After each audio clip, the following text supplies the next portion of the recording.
Sayang seribu sayang anak-anak kita sekarang, Pak. Sama pacarnya luar biasa sopannya. Ditelepon sama cowoknya, "Dek, iya Kak, terserah abang aja deh. Saya ngikut aja mana yang terbaik."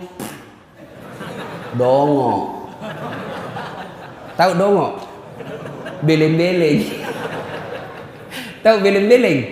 Dongo. Tahu dongo? Beleng-beleng. Apa itu? Kata Rocky Gerung, dungu. Coba lihat anak-anak kita, Pak. Taat betul itu kalau cowoknya yang kasih tahu. Tapi kalau orang tuanya dibantahnya tidak pernah masuk di akal. Mau bukti? Anak-anak kita lebih hargai cowoknya daripada bapaknya. Mau bukti, Pak? Bapak nanti kalau pulang periksa wallpapernya HP-nya anaknya yang gadis itu. Kira-kira siapa yang jadi wallpaper anak kita? Siapa? Fotonya bapaknya. Siapa? Ada saya lagi mengajar ujian, Pak, di Unhas. Saya lagi keliling. HP jangan di kantong, simpan sudut kanan meja. Saya lagi mengawas, tiba-tiba di HP sudut kanan ada cewek. Wih, cakep betul cowoknya, bersih putih. Saya bilang, "Dek, cakepnya cowokmu." Saya lihat-lihat, enggak imbang rasanya ini. Langsung dia bilang, "Bukan cowokku itu, Ustaz." "Oh, siapa ini?" "Lee Min Ho." "Siapa itu Lee Min Ho?" Artis Korea." "Oh, ini artis." "Iya, Ustaz." "Kau dikenal?" "Tidak." "Pernah dikirimi pulsa?" "Enggak." "Pernah di miss call?" "Tidak." Beleng-beleng.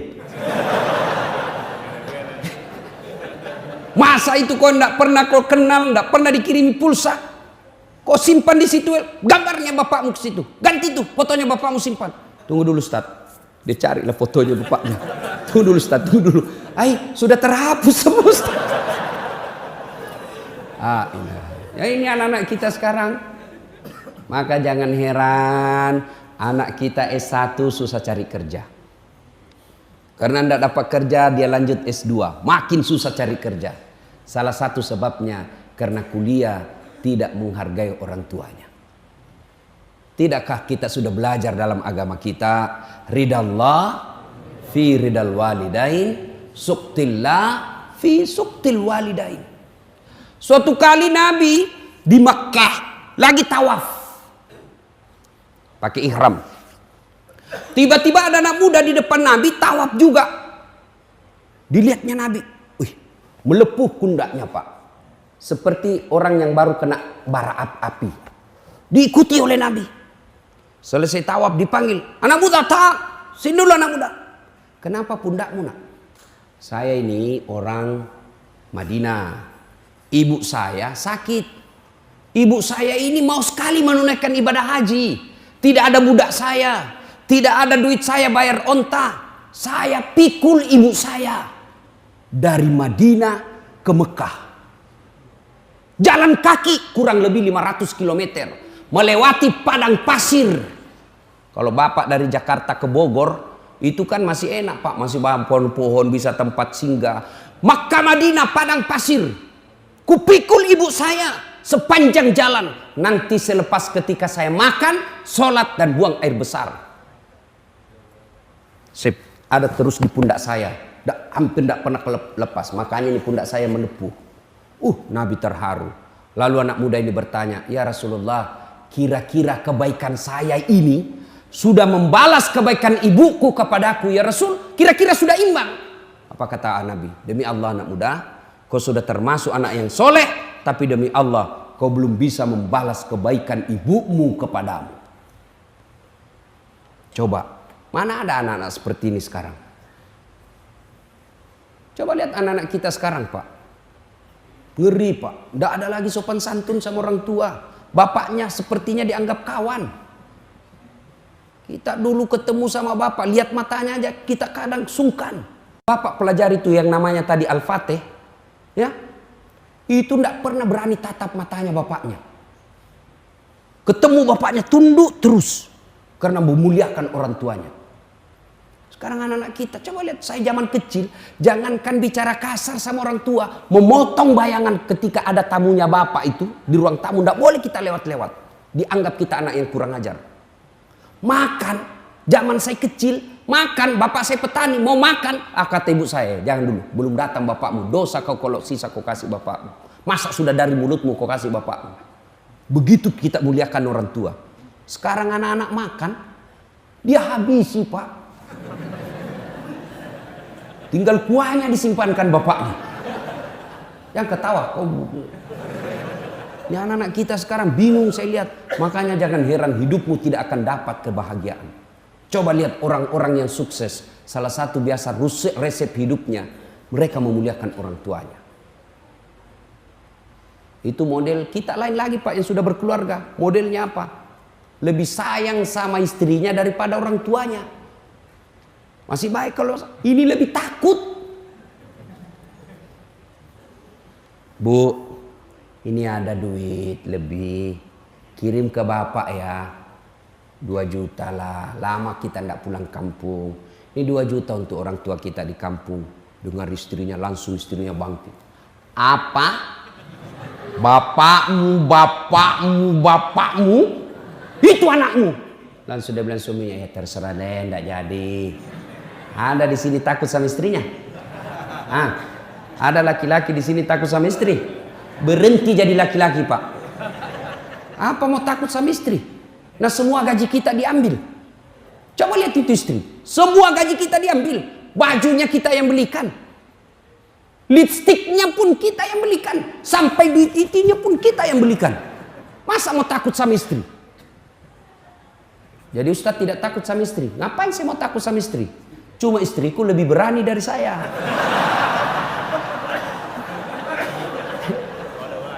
Marah dia Ustadz, ngamuk dia Ustadz. Dengar Pak. Kalau dia ngamuk, dia pecahkan piring, pecahkan 1 lusin. Kenapa? Piring boleh dibeli. Harga diri sebagai suami tidak boleh diinjak-injak istri. Takbir.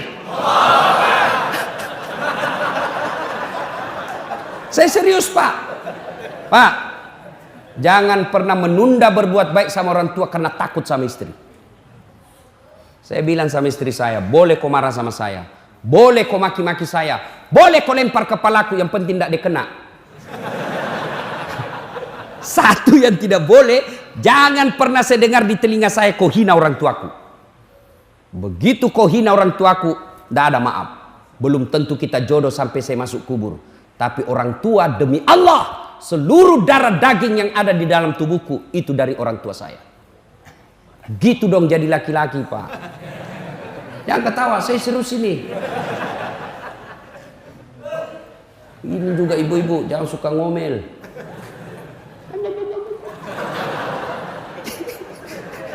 Hei bu, ini suami tergantung ibu. Demi Allah, kalau ibu baik sama mertua, suami tidak akan tergoda perempuan lain. Jangan protes. Coba kalau ibu baik sama suaminya, tiba-tiba suami mau nikah, datang itu mertua membela ibu.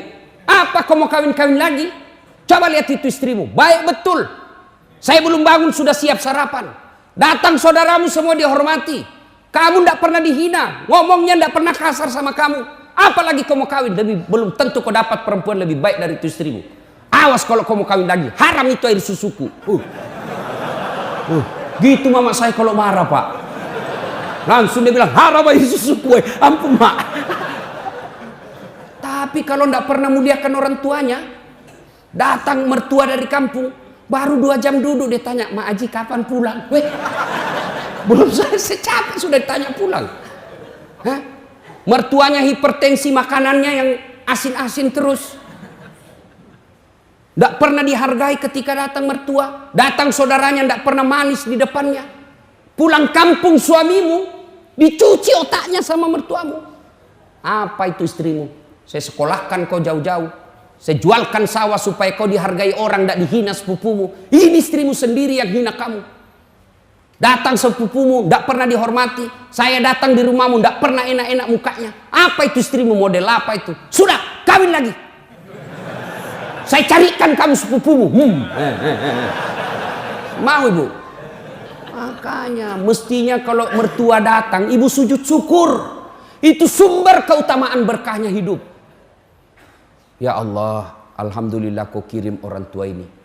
Gara-gara inilah orang tua saya punya suami.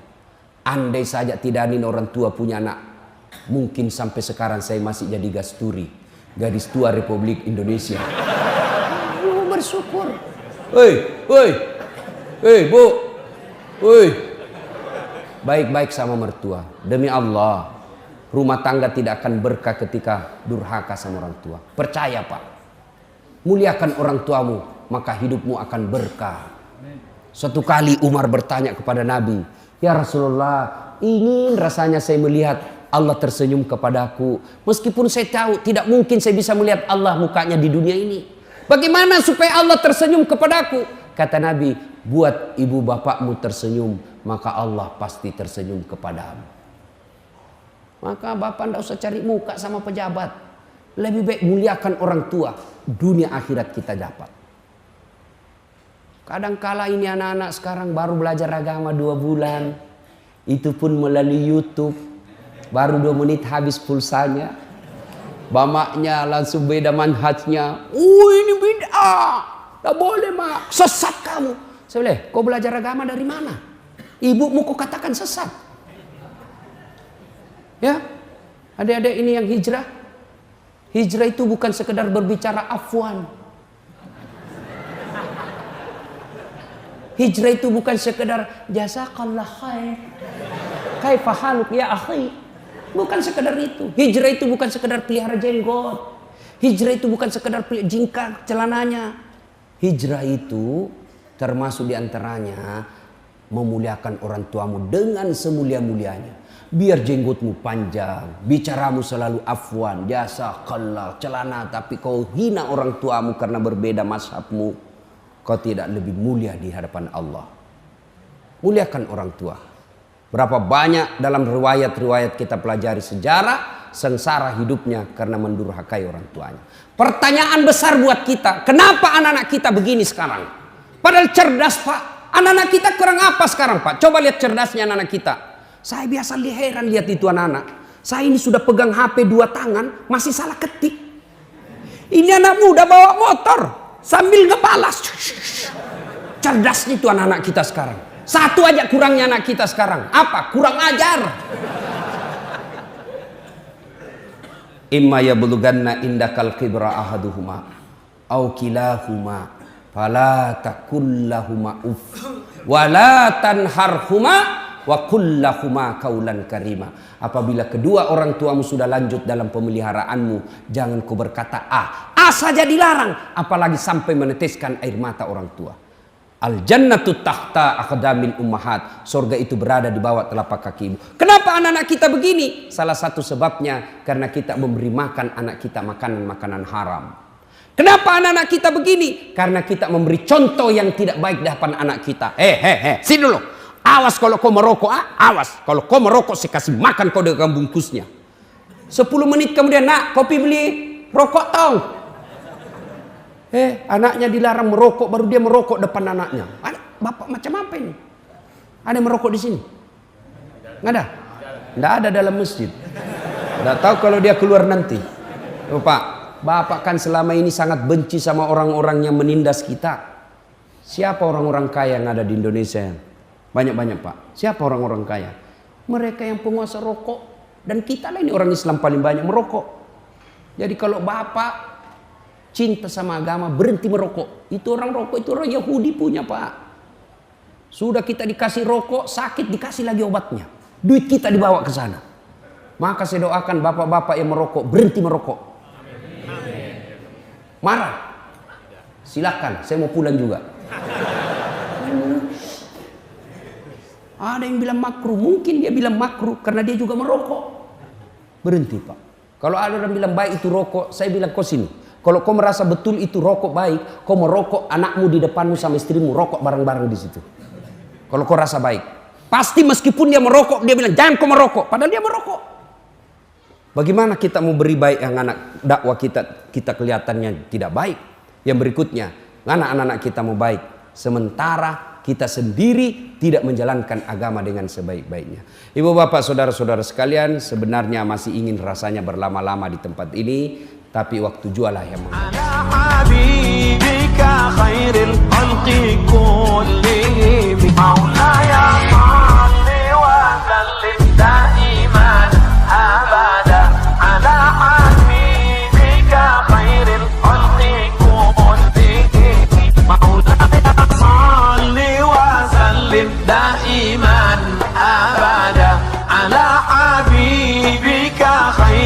الخلق كلهم